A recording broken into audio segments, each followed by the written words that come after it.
Apple has launched a legal challenge to a record $14 billion EU tax demand, arguing that the European regulators ignored tax experts and corporate law and deliberately picked a method to maximize the penalty, senior executives said.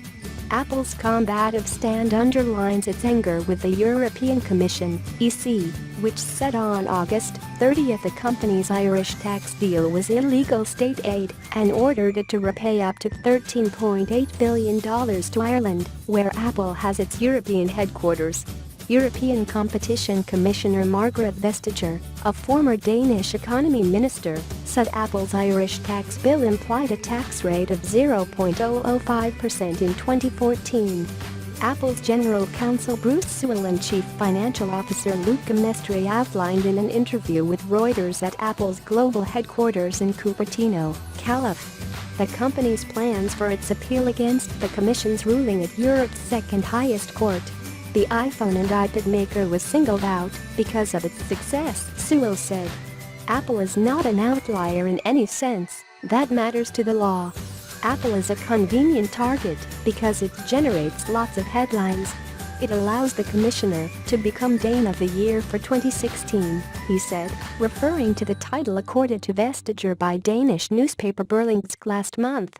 Apple will tell judges the commission was not diligent in its investigation because it disregarded tax experts brought in by Irish authorities.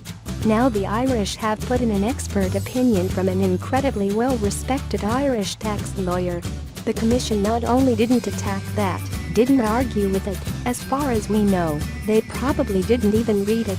Because there is no reference in the EU decision whatsoever, Sewell said.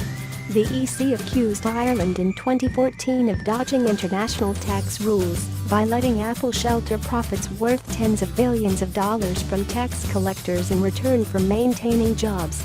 Apple and Ireland denied the accusation. On Monday, the EC published the detailed version of its decision, which may provide clues as to how it will deal with similar tax cases in future.